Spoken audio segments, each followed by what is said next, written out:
Então, gente, isso aqui que eu quero que vocês visualizem, aquela visão engraçada que eu vou pedir para vocês raciocinarem aqui comigo. Vocês imaginam cada vez que você precisasse ir atrás de um alimento, há muito tempo atrás, quando a gente não era cercado por comida, vocês imaginam cada vez que você saiu para caçar em jejum e comeu lá uma carne de alce bem gostosa, cada vez que você fizesse isso, você substituísse um pouquinho do seu músculo por gordura.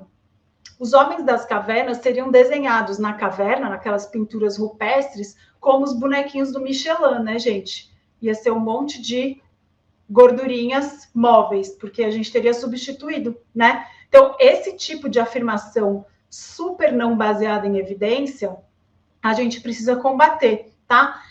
Quanto mais gordura você tem acumulada, menos recursos de músculo você vai usar. A gente tem estudos de pacientes até com 3 dias de jejum, a gente tem esse aumento que eu falei do GH, que protege a massa magra, que protege a massa óssea. Então, o mais importante quando a gente fala de proteger o músculo é treinar. E aí, o que a gente infelizmente vê? As pessoas fazendo um monte de jejum, sem praticar musculação, lembrando que para melhorar o nosso metabolismo e para proteger os nossos músculos, a gente precisa usar os nossos músculos. E aí as pessoas acabam abrindo mão da musculação, ficam só no aeróbio, correndo, e não comem proteína o suficiente.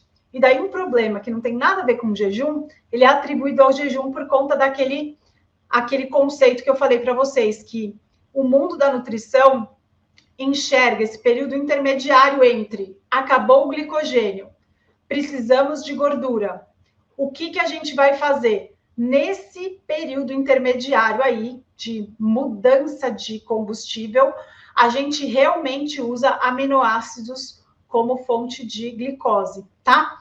O que acontece, gente?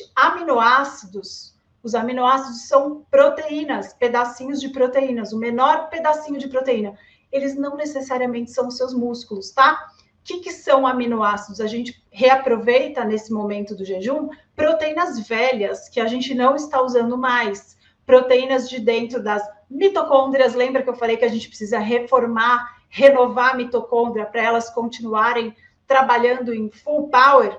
Então, as mitocôndrias velhas são fonte de energia, né? As organelas. A gente usa pedacinhos de pele. Quando a gente emagrece, sobra pele. Aquelas proteínas velhas que sobram do tecido, que sobrou conjuntivo, que tinha acompanhado aquela gordura que você perdeu, a gente também pode usar como fonte de energia, tá? Então, esse período intermediário que é visto como um período super horroroso, onde haverá queima de músculos para obter energia, é o momento que você vai reaproveitar suas proteínas velhas. Quando a gente está no processo de emagrecimento, eu que uso bastante o DEXA no consultório, normalmente os pacientes que têm muita gordura para perder também têm muita proteína para perder.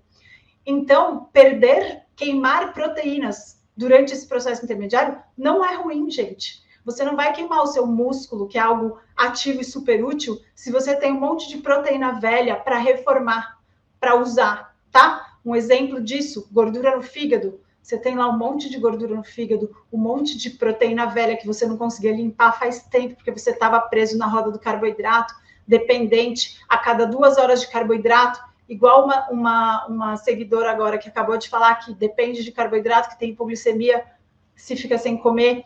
Se você está nesse grau de dependência aí, você há muito tempo não dá oportunidade para o seu corpo usar essas proteínas velhas como fonte de energia. Proteína velha que fica lá igual um zumbi no seu metabolismo, ela não serve para nada até que ela vire algo desagradável que aumente a sua inflamação crônica ou torne-se indesejável. Então, gente, é muito importante vocês entenderem esse conceito que muda a vida, tá? Ficar sem comer carboidratos não vai te fazer queimar músculo.